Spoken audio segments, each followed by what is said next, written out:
Florida Republican Governor Ron DeSantis is now trying to cut LGBT subject matter from an advanced placement psychology class that is taught in Florida as an optional class. And the College Board, good for them, is saying no. The bigger story here, well, there's really two stories here. There's three stories. There's 12. No, there's three as far as I can tell. One is the subject matter and the curriculum of this advanced placement psychology class, which we'll talk about in a moment. The second part of it is the continued, quote, anti-woke war that Ron DeSantis is fighting in the state of Florida. And thirdly is that this is yet another example of how right-wingers claim to have a particular value, but then as soon as that value is inconvenient, they abandon it. And I will tell you about that in a moment, and it has everything to do with this subject matter being in a psychology class, which based on their previous statements is something you would think they would be okay with. So let's go to the beginning. What is going on? USA Today reports Ron DeSantis wants to scrub AP classes of LGBTQ subjects. The College Board isn't having it. And it says another showdown over advanced placement courses could be brewing in Florida, this time over AP psychology, as the nonprofit that runs the program, the College Board, faces pressure from state officials to remove or revise lessons on sexual orientation and gender identity. The conflict is another example of how DeSantis' push to restrict how race and LGBTQ issues are taught is impacting Florida schools. Florida's Department of Education sent a letter to the College Board asking them to review all AP courses to see if they need modification to ensure compliance with a Florida law that targets instruction on sexual orientation and gender identity. The message is clear. Remove that stuff. The College Board responded with a defiant letter late last week saying, we will not modify our courses to accommodate restrictions teaching essential college level topics. This could be a showdown, and this class could become a source of conflict. The Hill also reporting College Board says it won't alter AP courses to comply with Florida laws. They put out a letter saying that this is not something that they are going to do, adding, doing so would break the fundamental promise of advanced placement. Colleges wouldn't broadly accept the course for credit, and that course wouldn't prepare students for careers in the discipline. So let's talk about what it is that is going on here. First of all, this is, as usual, the way that the anti-woke Florida people want to frame these stories are, this is extremely inappropriate stuff being taught to kids. The reality, of course, is that this is an advanced placement class. It's overwhelmingly high school seniors and some high school juniors, occasionally a sophomore if they're a real go-getter, you know what I mean? But it's overwhelmingly seniors and juniors who are either this year or next year going to be adults. It is an optional class. Relatively few people take advanced placement classes. I'm not saying the raw number is low, but relatively few people take these classes. When I took AP economics in high school, that was the one AP class I took, it was 12 students out of 900 or something like that. And that was it. So nothing is being pushed on anybody. These are almost legal adults. And most importantly, and this is the point the College Board is making, AP level classes are equivalent to college classes. You sometimes get credit. I was able to skip right to intro to macroeconomics with Richard Wolff, by the way, at the University of Massachusetts, my first semester, because I got credit for AP micro from high school. So if you arbitrarily say we're going to change around what's in this class, the class is designed to be a college equivalency class. In college, in psychology class, LGBTQ issues are part of the subject matter. If you arbitrarily remove that from the AP high school class, you endanger that class actually being a college equivalency class. So it is undeniably, now let me get now to this next issue. So first and foremost, doesn't make any sense to remove it. Makes perfect sense to have this content there. If you are a right winger, now this is an if, okay? We're doing abstract thinking.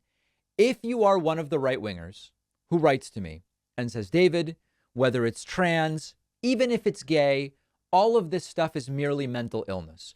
There's no biological basis for LGBTQ. It's just mental illness. By that standard, a psychology class is the correct place for this subject matter. This is a college equivalent psychology class.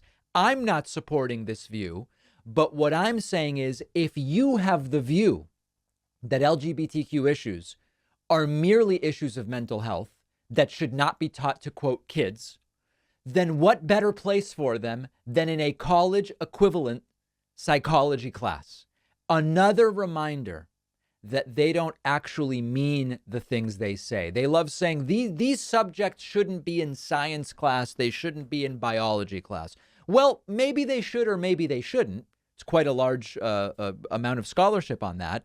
But if they shouldn't, and you believe these are simply mental illnesses, then if not in a college equivalent psychology course, where the hell do you put this subject matter? So there's two different views on what DeSantis is doing here. It's mere pandering to continue this veneer of an anti-woke warrior in Florida who will bring that anti-woke perspective to the Oval Office if he is elected. I don't know that it's just pandering, because this is actual legislation. There is plenty of legislation that DeSantis has actually signed into law. These haven't just been PR battles that go along these lines. The hate legislation in Florida under DeSantis has been going on for a period of time now, that there may be a pandering element to it, but it is much more than mere pandering that we can write off. So that's the latest battle. By the way, I will restate, this doesn't overall, I mean, listen, maybe you get away with this. A lot of people won't even hear about this. A lot of these things, the hardcore anti-woke trans stuff, the abortion restrictions, fighting Disney, there actually doesn't seem to be that much of an appetite for this nationally. And it may end up hurting DeSantis, or at least not helping him catch up to Donald Trump, which is, at the end of the day, what he needs to do right now in the Republican primary. All right, I genuinely am glad to be able to do what so many of you delightful MAGA people have been telling me I should do. Talk about the Biden crimes. Talk about the Biden crimes. Let's talk about them. Donald Trump was indicted on 37 felony counts last week. And on that day, you had Fox with a front page headline about the Biden bribery. And you had Trump speaking at Bedminster talking about Biden's documents and all of these different things. So let's talk a little bit about it. We're going to talk about later about some of the allegations made by Republicans that Joe Biden has committed crimes. That doesn't really sound like due process to me, but we'll get to that in a moment. But let's talk about the new bombshell about Biden bribery. If you actually question Republicans specifically about what they are alleging here, you get them mostly to admit they don't know whether the Biden bribery tapes actually exist. They haven't spoken to one of the main people making these allegations in 3 years. Even those who are sure the tapes exist say they actually don't know if they are reputable or trustworthy. So let's talk about Biden bribery. And you are very quickly going to realize, as of right now, there isn't anything that we would call evidence. On the day of Trump's indictment, so many of you wrote to me and said, why won't I talk about this? Well, it's not that I won't talk about it. It's that we actually need to know, is there anything worthy of talking about? Here is Republican Congressman James Comer, not sandbagged by some left-wing interviewer, but interviewed on Newsmax. And he says the tapes, everybody is building this case around. He's not even sure if those tapes are legitimate. When will you be able to confirm if these recordings are legit? How long is that going to take? Well, I can confirm that the recordings were in the 1023. Remember, I was... Okay, let's pause it right there. The 1023. The 1023 they are referring to is a form that asserts the existence of such tapes. It is not evidence of the tapes. What he says is the form mentions the tapes. That's like if I make a statement and I could write down on this piece of paper down here that Hunter Biden's laptop is actually, a Nintendo Wii. The fact that I've written it down doesn't mean that it is true. Okay, but let's continue. Senator Grassley, when we saw the unredacted version. Okay, so because Grassley was saying alleged yesterday, so these recordings are legit. You can confirm they are legitimate. They were. I can confirm they were listed in the 1023. That You understand that, right? He can't confirm that these recordings are legitimate. He can just say they are referred to on a piece of paper. the FBI redacted. We see. don't know if they're legit or not, but we know that the foreign national claims he has them. Exactly. We don't know if they are legitimate. This is the blockbuster that so many of our MAGA viewers are saying I'm ignoring. Okay, here is James Comer saying they haven't heard from the so-called major witness in 3 years. With respect to the tapes, look, it mentioned in the FBI form that the oligarch had 17 tapes of Biden, 2 with Joe Biden, accepting the bribe, that he used that as an insurance policy. This oligarch was a high-ranking member or owner of Burisma? Yes, that is exactly right. So Have you had had any contact with him? Unfortunately, nobody's had any contact with him for the last 3 years. You know, Okay, so the blockbuster that I ignored on the day Trump was indicted in an extraordinarily detailed and tight indictment per Chris Christie, that day, I am guilty of ignoring the blockbuster story in which a supposed Russian oligarch who hasn't been heard from for 3 years asserted, according to a 1023 form, that he has tapes which we don't know exist. And even if they exist, we don't know if they are legitimate tapes. Here's Marjorie Taylor Greene also admitting it. The audio is poor. She's speaking to CNN's Manu Raju here. But listen closely to what she says. What you're paying him for. So that guy recording these audio clips was a really smart thing for him to do. And so we need to find out, does he have those recordings? I don't think we're going to find that out. Okay, so she first says, these audio recordings that were made are a really big deal. Now, does the guy have the audio recordings? I don't know, and I don't think we're going to find out. Wow, that is really quite a story, Marjorie. Really, really unbelievable. And then when you actually go through a lot of the reporting on this, you see that there is a lot of shakiness. The Daily Beast reporting, Republicans admit they don't know if the Biden bribery tapes really exist. Newsmax had an article earlier this week of Congressman Waltz saying that a blind eye is being turned to the Biden documents. We're not even really sure that the Biden documents refer to things that exist. You have an article from the New York Post. Burisma boss in alleged Biden bribe scheme claims to have 15 taped conversations with Hunter and 2 with Joe, according to Chuck Grassley. Is Chuck Grassley telling the truth? Is the guy actually a Burisma boss? Did he actually claim to have those tapes? Do the tapes exist? Are the tapes legitimate? Do the tapes even expose the alleged criminality they claim is there? And then also Fox News reporting, Burisma audio tapes could be a cataclysmic event for President Biden, according to Trump's completely weaponized, delusional former acting AG, Matt Whitaker. There is very little here, my friends. The Hunter Biden laptop. Okay, the laptop maybe is real. There were 3 MacBooks dropped off by someone to a blind repairman who couldn't actually see whose they were, but he saw a sticker on one of the MacBooks for Beau Biden's charity and said, this is Hunter Biden's laptop. It didn't really contain much other than some extraordinarily vague, unsubstantiated reference and explicit pictures of Hunter Biden himself. Not exactly a major blockbuster story. The Biden bribery tapes, do they actually exist? We don't really know right now. The Biden, quote, classified document scandal. Let's suspend that one for now because I'll dig into it a little bit later. And then Hillary's crimes. Of course, she was cleared of criminal wrongdoing, and we'll talk about that later. The one thing out of all of this that I can tell you is real is that there is a real 37-count federal felony indictment against Donald Trump. It contains photographic evidence. It refers to audio recordings. It is extraordinarily tight, according to Chris Christie. That is real. That we know exists. But these MAGA people keep writing to me and saying, David, you're not willing to talk about XYZ. I'm glad to talk about it when I have time, like today. There's just really not that much to say about it, and that's the reason I'm not giving it more coverage. Don't forget that the best way to support the David Pakman Show is by becoming a member, which gives you access to the daily bonus show, the regular show with no commercials.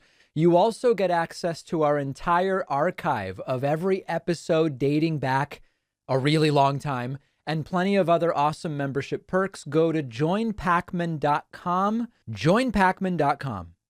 Remember that the David Pakman Show is an audience-supported program. We're really a community-funded show, unlike so many of those other right-wing and even some centrist and center-left media outlets. We really depend primarily on your support.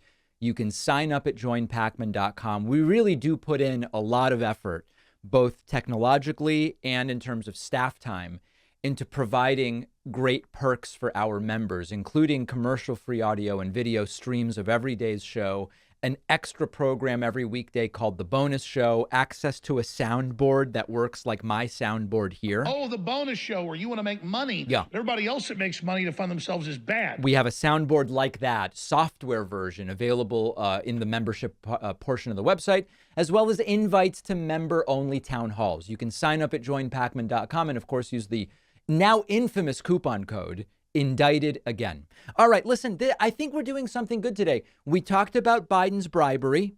We're going to talk now about Hillary's emails. We're going to talk about Joe Biden's classified documents. I think that while you and I mostly understand that these are red herrings and whataboutism from the right, it's not a bad thing when we have the opportunity to put on the record everything we know about these situations so we can refer back to it. So I'm going to give you a couple of examples here of incredible whataboutism from right-wingers. Here is, for example, Ron DeSantis, interestingly enough, defending Donald Trump against his recent indictment by immediately bringing up Hillary Clinton's emails. I know it's satirical and almost a parody at this point that you ask about a real 37 felony count indictment with pictures, with evidence, with witnesses.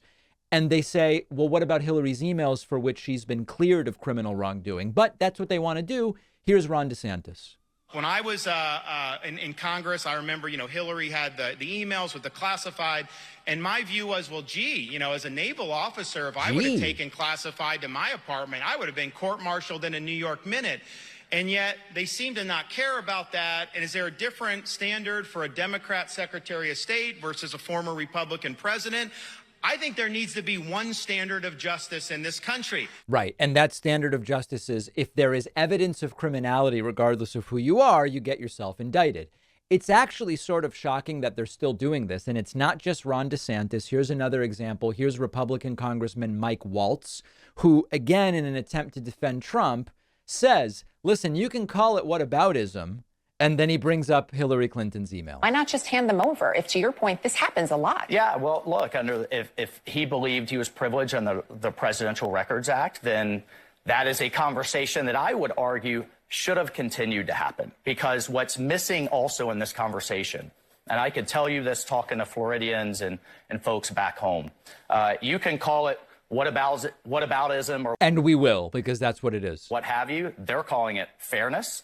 And there's legal precedent here when you have the Clinton tapes, when you have the Clinton emails, when you have the fact that the sitting national security advisor right now, Jake Sullivan, was sending and laundering classified documents into an unclassified server, on top of the fact that the sitting president of the United States admitted he had documents in his garage that you're going in and out of.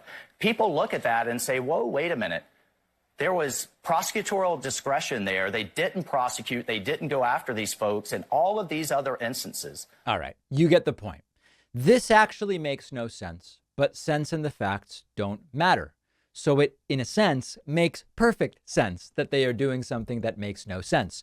Donald Trump's indictment is based on 37 felony counts related to mishandling classified documents, obstructing justice, making false statements, some of those actions under the Espionage Act, which we will dig into later as we continue our deep dive into this. The Hillary Clinton email controversy was based on allegations that she used a private email server for public communications. This was deemed extremely careless by the FBI. It was not deemed criminal by the FBI because it did not appear to break the law. That's what we care about. The Trump indictment says Trump shared a classified map related to military operations with people who were not qualified to see that. He knew that it wasn't declassified because he said after leaving office, this is classified. He improperly stored boxes containing classified documents by his toilet, in the ballroom, in the shower. He went out of his way to avoid giving back the documents. Hillary Clinton's email controversy involved emails that were retroactively classified by the State Department after they were sent or received. An important detail. None of them were marked classified at the time. The Trump indictment alleges Trump got numerous requests from the Justice Department saying, just hand the stuff over, hand it over. And he didn't do it. The allegations against Trump include making false statements to the FBI, going to his aides and lawyers and saying, help me lie, help me hide, help me do everything to avoid giving these documents back. In the Hillary Clinton situation, she immediately and voluntarily handed over about 30,000 emails to the State Department that were work-related and deleted about 30,000 personal emails she deemed irrelevant. The right likes to say, well, the 30,000 emails she deemed irrelevant weren't irrelevant. Okay, well, the investigation hasn't determined that that's the case. The Trump indictment could result in prison time for him and Walt Nauta, who is a co-conspirator and was also indicted. The Hillary Clinton email controversy was fully investigated, and the determination was there was not a crime committed, and so charges were not filed. The right says that's because of political bias. There is no evidence of that because the things Hillary did and what Trump is accused of are dramatically different. So that's Hillary's emails. Let's now look at the Joe Biden part a little bit more closely. Elise Stefanik, who is an absolutely horrible Republican member of Congress, went on Fox News. And remember, due process, law and order, whatever they call it these days. She went on Fox News and said, I believe Joe Biden committed multiple criminal acts. Really? Wow. Based on what evidence? And you have them trying to protect Joe Biden, who has, I believe, committed multiple criminal acts. There's going to come a point where they're going to have to report on it. Absolutely. All right. Thank you so much, Chairwoman, for coming on. Thank you. By the way, not going to ask a question about is that due process? Is that law and order, Elise? I believe that the president has committed multiple criminal acts, although I have no evidence. So let's now dig into this one, and then we're going to really be able to say we did it, and I don't want to hear any more from the MAGA people. The insistence that Joe Biden is a crook is not backed by any evidence at this point in time. They say it to try to counterbalance documentary, photographic, and sworn eyewitness evidence of Donald Trump's criminality. Trump is innocent until proven guilty, but there's an indictment based on 37 felony counts, mishandling, obstructing, making false statements, etc. The Biden classified documents incident is based on the discovery of a few dozen classified documents, some from when Biden was in the Senate, some from the era of the Obama administration at Biden's former office and home. There's a special counsel investigating it. The special counsel hasn't finished yet. I'm fine saying if the special counsel finds evidence that Joe Biden did something illegal, then charge the guy. However, that's not actually the path that investigation is going, and we're going to get to that in a moment. Trump's indictment says he was sharing classified documents, as I said, with people who weren't authorized to see them, improperly storing them, directing lawyers and aides to lie and hide and obstruct and destroy. He had toilet documents, a huge dump of documents right by his toilet, all these different things. Biden's document incident involves records that were inadvertently misplaced in a locked closet at his former office and some in his garage at home.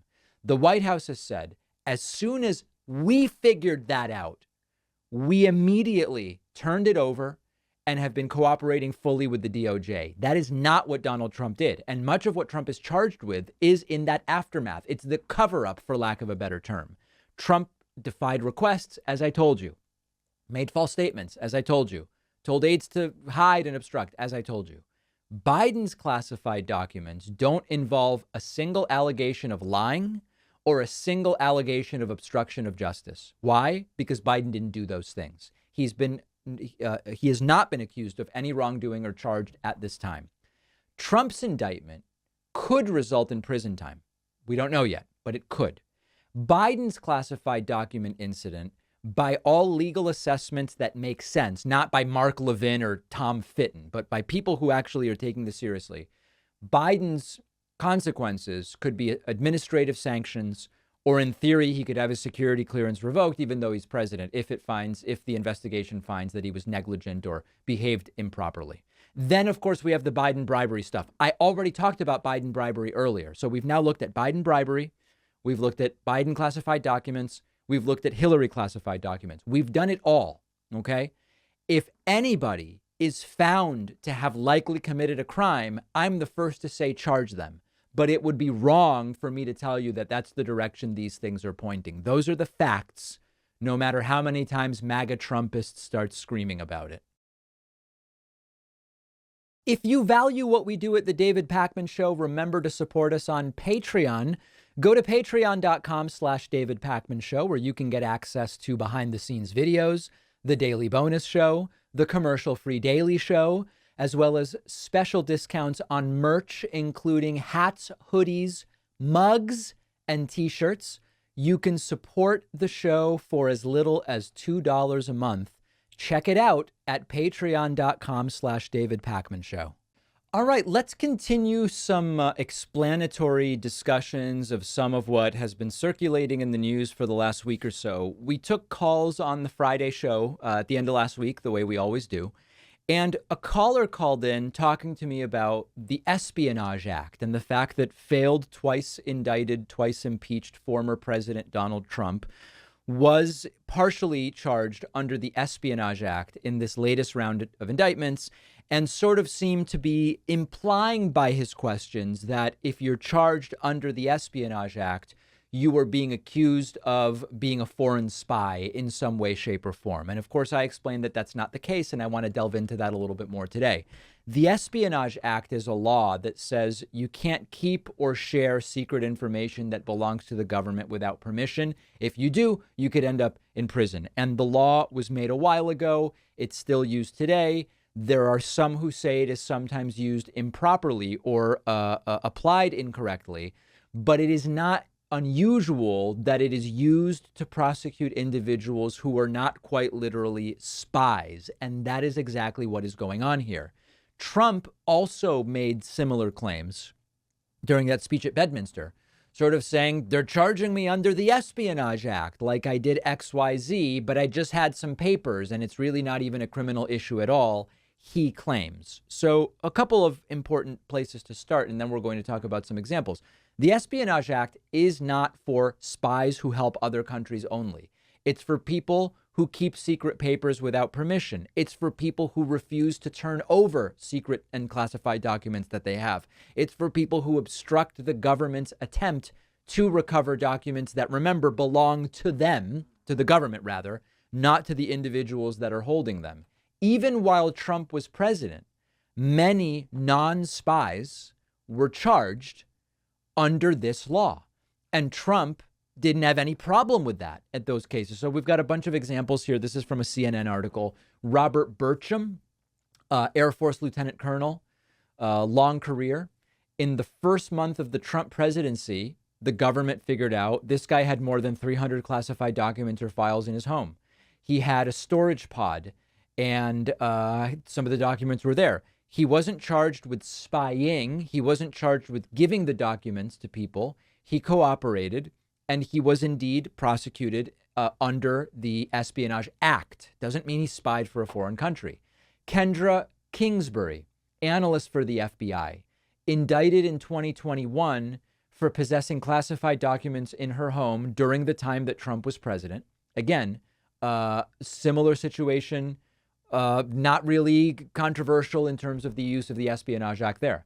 Jeremy Brown, retired Army Special Forces sergeant, became involved with far-right group the Oath Keepers, convicted last year for possession of unregistered grenades and guns and for violating willful retention of national defense information provisions. He was found to have documents, and he was charged on that basis. And then there's other examples, okay? Harold Martin and Ahmadolhadi Yassin Zeralgadin, Weldon Marshall, Giafa. There's all of these examples. So this is not a unique or unusual thing. You aren't required to be spying for a foreign country in order to be charged under the Espionage Act. The papers belong to the government, not to Trump. And this is a critical distinction or detail that needs to be understood. There was this kind of flippant attitude from Trump during his speech at Bedminster, where he said, these are my documents. It's unilaterally my choice what to do with them, et cetera, et cetera.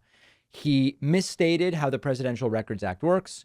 He misstated the timing, suggesting that he's actually being charged for things he did as president when he's being charged for his actions after leaving the Oval Office. But he acted as if these are his documents when they are not. The shirts that he claimed, the mementos, or for whatever reason, they seem to call them mementos. I don't know how the right comes up with this stuff. The word is mementos, but he said, I had all sorts of mementos shirts and sports balls and different things. The papers belong to the government and / to the American people, depending on how you want to say it. And Trump lied. He tried to hide them from investigators, etc. So now you have a situation where Trump could face prison time if he's found guilty. We'll talk about the prison time a little bit later. And it is not improper to use the Espionage Act. Have there been problematic uses of the Espionage Act in the past? Sure. Are all uses of the Espionage Act problematic? No. Is it the law? Yes, it is.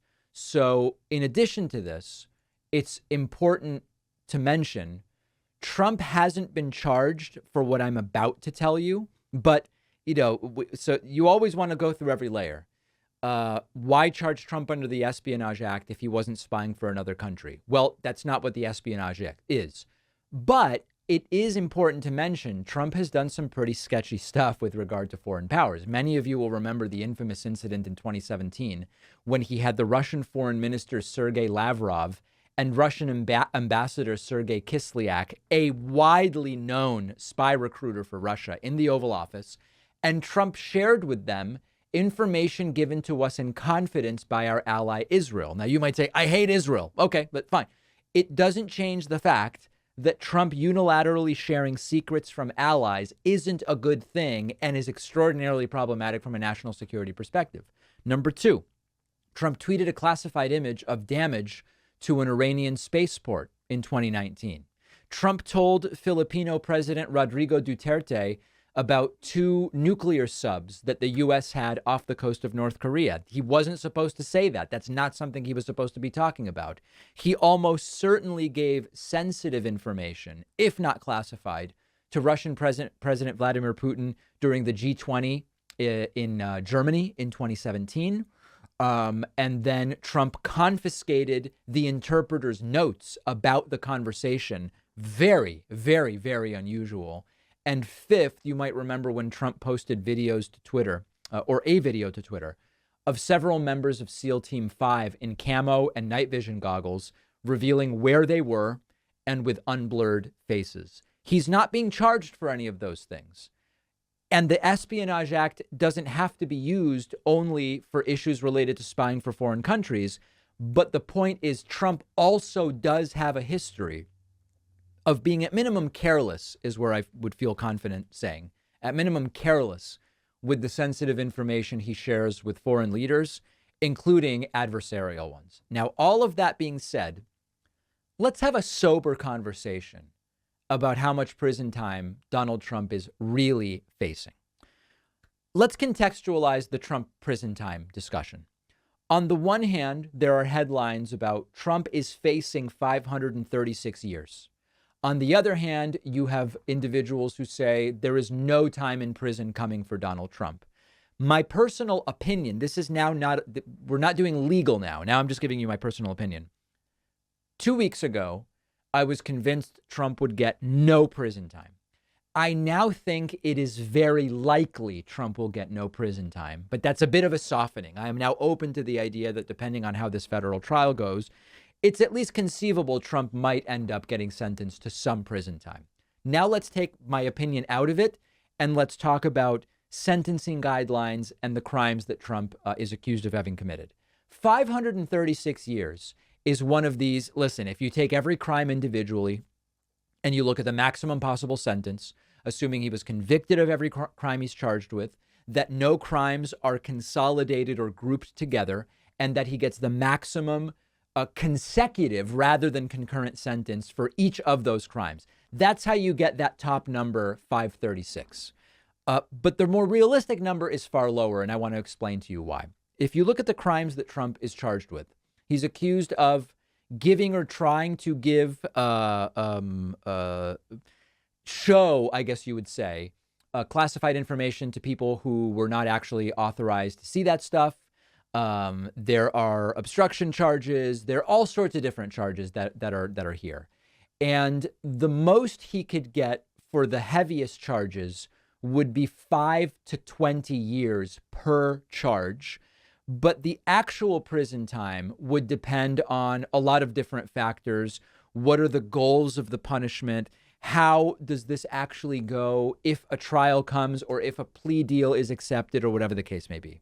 When judges are to decide how much prison time they will give someone, particularly when you are talking about these multiple, dozens of counts federal trials, there are sentencing guidelines. And sentencing guidelines, at least in an ideal world, are based on the effects of the crimes that individuals have been convicted of, research, data, questions about recidivism, how victims were affected, the role that the individual played in a crime. So you might have, like, for example, a crime around someone's death, but depending on the role of the individual, they might not be charged with murder. They might be charged with something else. Okay, so a lot of different things, as well as, was this a guilty plea where the person accepted responsibility?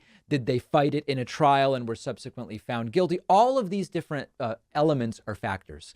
And the guidelines assign a number to each factor reflecting how serious it is. And this includes what are the crimes as well as the circumstances surrounding it. And you add that all up, and it gives you an offense level. The higher the offense level, the more severe the crime and the circumstances and aggravating factors, and presumably the longer the prison time is going to be. And so there's an article that tries to sort of look at this. The article is on the Just Security website. It's called "How Much Prison Time Does Former President Trump Face Applying U.S. Sentencing Guidelines?" And if you go through it, I'll kind of just shortcut it for you. The article adds up everything and gets a total offense level that would signal somewhere between 253 and 293 months in prison for Donald Trump. That's 20 to 24 years for an individual who has no previous crimes on their record. That's like a starting point to get us a ballpark. This is only an estimate, and many things could change this. First of all, there could be more charges against Trump, or some charges could be consolidated and eliminated. Evidence or facts could come forward. Trump might get sentenced on multiple counts at once. Trump might only be found guilty or might only plea to certain crimes. He could be acquitted altogether. Obviously, all of these different factors. The general idea is, if Trump were found guilty of most of the things he's charged with, realistically, you would start with a top line sentence of 20 to 24 years. These are only guidelines. They're not mandatory. Judges can choose to go with different prison time based on a lot of other different factors. And of course, listen, everything we know about Trump right now is he's not going to take a plea deal. He's going to fight this, even when people come to Trump and say, hey, this is your best path forward. If it doesn't have the right optics, Trump rejects it. I'll give you an example of that later on in the show. We would probably only see a departure below that. At the end of the day, is it possible that Trump is convicted of or pleads guilty to something, but ends up with only a symbolic sentence, maybe even a suspended sentence or home confinement? We're talking about a former president here. And all of those circumstances are 100% possibilities. At this point, we are only starting to get into this. And this also doesn't even consider, what about the New York indictment? What about a possible second federal indictment? What about the possible indictment coming out of Georgia? If you think about the totality, the seriousness of the crimes in the federal indictment, the possibility of Trump facing 3 or 4 different indictments, it sort of feels like that could very likely point to some prison time. At the same time, we're talking about a former president, nearly 80 years old, with a lot of at least plausible mitigating circumstances his lawyers could argue, including age and security issues, with Trump serving even a single day. And so we may end up with some symbolic home confinement. We are all getting ahead of ourselves. I believe in law and order, so I don't want anybody sentenced to anything until they've been found guilty or have pled guilty to something in a plea deal. And so I'm not going to get ahead of myself. This is all hypothetical. And obviously, it's going to be one of the biggest stories of the next couple of years. Follow us on social media. Interact with the David Pakman Show community. See exclusive content. See when we're taking calls live. And stay up to date on other big show announcements. We post daily. Find us on Reddit, Twitter, Instagram, Facebook, Discord, and TikTok. By now, I'm sure most of you know that this entire federal prosecution of Donald Trump didn't have to go this way. But what I mean by that is different than what we're going to talk about right now. In general, when we say it didn't have to go this way, we all understand. Any other normal person, when authorities come to you and say, hey, you took all this stuff, you got to give it back. And then they ask you again and again, and they send letters and they send people and meet with you and say, you've got to give it back. Most of us would say, here, take the stuff back. And in that sense, this never had to go this way. But there's a new report about an even more relevant and pressing way in which it didn't have to go this way. It is being reported by the Washington Post that Donald Trump rejected his lawyer's efforts to avoid the indictment from happening in the first place. And this truly is classic Trump. And it tells us a lot about how the next several months, into the next 18 to 24 months, quite frankly, are likely to go. Let's take a look at this. This is a great report by Josh Dawsey and Jacqueline Alamany. Trump rejected lawyers' efforts to avoid classified documents indictment. The former president was not interested in attempting to negotiate a settlement in the classified documents investigation. One of Donald Trump's new attorneys proposed an idea in the fall of 2022. This is months ago now, months ago. The former president's team could try to arrange a settlement with the Justice Department. The attorney, Christopher Keyes, wanted to quietly approach Justice to see if he could negotiate a settlement that would preclude charges, hoping Attorney General Merrick Garland and the department would want an exit ramp to avoid prosecuting a former president.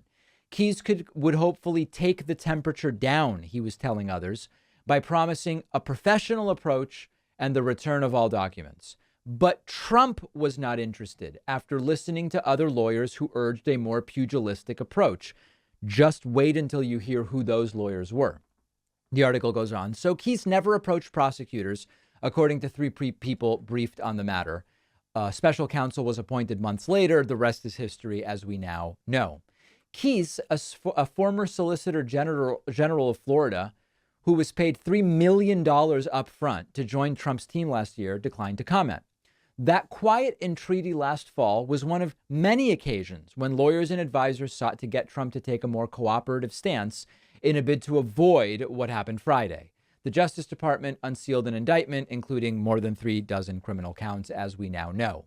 Trump, 77 years old, now faces the most legally perilous moment of his life playing out in federal court, charges that could bring decades in prison, as we talked about in the previous segment. The article goes on to explain how Trump's claim that this is only under the Presidential Records Act is wrong. This now has become a criminal matter. Also in Vanity Fair, Bess Levin writes, report Donald Trump passed on a plan to avoid criminal charges, and now he's facing up to 400 years in prison. And it's basically a rewrite of much of the same stuff that we just talked about. This is classic Trump, okay? We have since learned that one of the people suggesting to Trump take a more combative approach, take a more pugilistic approach, was this guy named Tom Fitton from this right-wing group called Judicial Watch. Not a working lawyer in the sense of criminal defense who would be able to give Trump anything approaching sensible advice on this particular matter. Classic Trump. you've got a bunch of lawyers. It's not just Christopher Keyes, a bunch of lawyers who are going through, who actually know what they're doing. And they're saying, listen, this is serious. Why don't we approach them and say, hey, we don't want this to get to an indictment. Let's figure this out. Now that we have the right people around Trump, we can get you the document in a professional and sober way. You're not going to have to indict Trump. And by the way, everything that we saw from Merrick Garland over the last couple of years is that he didn't want to have Trump indicted. There were some criticizing Garland saying this guy's not even willing to indict Trump. It's just not even a chance. I never went that far, but it certainly seemed like it wasn't something Garland was looking to do. But the more we learn about the goings on of the last 7-8 months, the more it seems as though Trump's refusal to take a less combative approach, in a sense, forced the hand of Merrick Garland. And there's a very good write-up that we already looked at in the last segment about how federal sentencing guidelines could be applied. Those federal sentencing guidelines, I'm not going to redo that segment because we did it 10 minutes ago on the show. They point to something like 20 to 24 years based on sentencing guidelines, severity of crimes, how they'd likely be sentenced, and Trump being a first-time offender, at least technically speaking, so on and so forth. And the estimate also now adds that if Trump were to take responsibility, it might cut it down by about a third. I don't think Trump is going to be doing any of those things. So this is on brand for Trump. When you look at even the Mueller probe into Russia stuff, much of the way it went down was a direct result of the way in which Trump didn't just shut up and say, hey, I'm president now. I'm running the country. There's an investigation. I won't interfere. I will cooperate, but I will be saying nothing else publicly about it. Had Trump done that at the start of the Mueller probe, 90% of it wouldn't have taken place. It would have wrapped much more quickly, and it likely would not have brought down as many people as it did. Instead, Trump was tweeting about it daily, making comments during press conferences, making attacks on Mueller and investigators, and actually giving new leads to investigators about things that they should be looking at. So it was self-inflicted. This may end up being, we don't know, we're speculating, this may end up being the greatest example in Trump's life of opting for a path because of his personality, because of his ego, because of his narcissism, or whatever. This may be the single decision Trump made, which is to say to his lawyers, don't go in and negotiate me out of an indictment. This may be the decision that ends Trump's public life. It may not be, but it may, and we're going to continue following it. Let's now discuss what the next 18 months are going to look like for the American political system. Last week, I did a segment for our TikTok account, which, by the way, TikTok, over 500,000 followers on TikTok. It's crazy what's going on. We're reaching young people. Wild things are happening on TikTok. I did a segment where I laid out why I don't think the impact of Trump's arrest will be limited only to the presidential race. And the point I made was that there's going to be a significant trickle-down effect. Now I'm wondering whether I did this for TikTok or for our Straight Arrow News partnership. But in any case, I do remember talking about this, maybe even on the bonus show. Now I don't remember. My argument is as follows. It would be wrong to assume that Trump's trials and indictments will only affect the presidential race.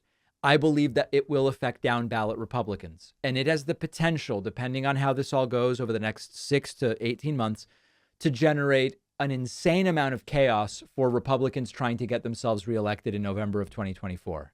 If you are a pro-Trump acolyte and you're trying to get reelected, and Trump really has legal issues and is damaged in the primary, maybe loses it or wins, but then loses to Joe Biden, it could turn off a lot of people from voting for their local elected official, House or Senate, for reelection.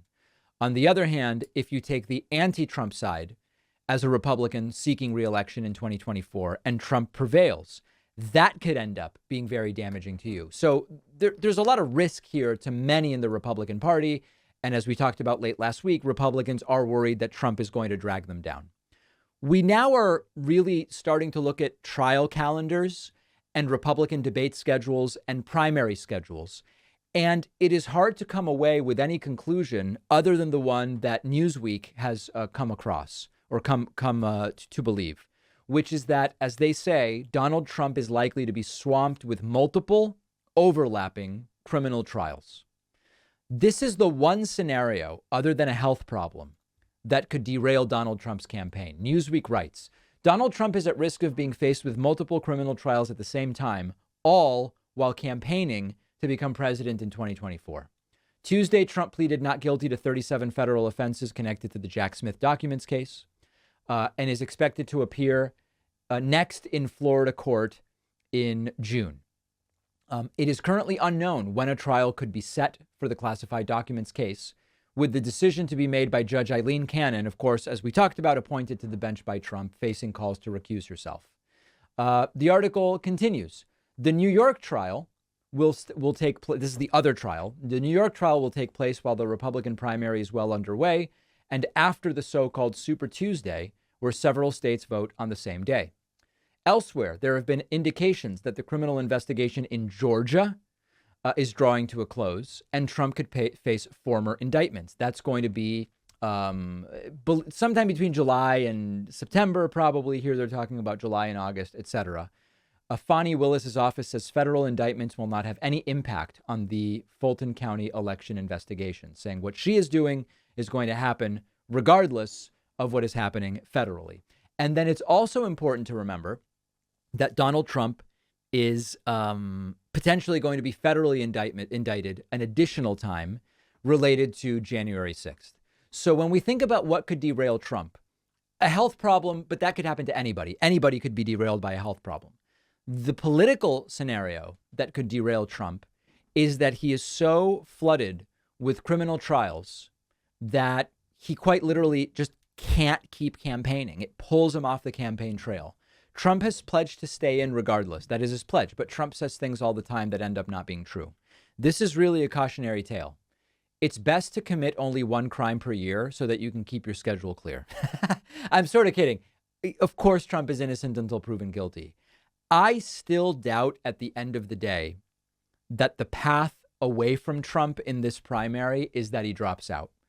I believe, or that the path out of Trump in this election is that he drops out. I see it as far more likely that Trump stays in, wins the primary, but loses to Joe Biden in 2024. I believe that is the most likely scenario.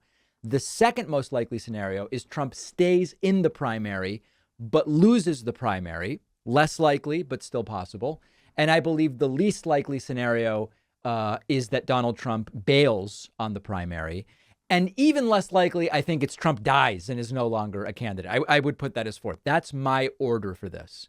At the end of the day, it really is up to Republicans to decide what it is that they want.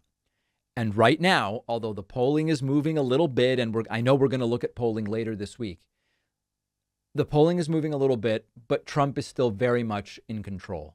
Chris Christie's argument is when you talk to the Trump supporters today, about half of them or more say, I do support Trump as of today, but I'm open to supporting somebody else. Chris Christie's argument is if you take the people who are definitely not supporting Trump in the primary, and then you add to that the number of people supporting Trump but willing to vote for someone else, that's enough to win. And Chris Christie is correct mathematically.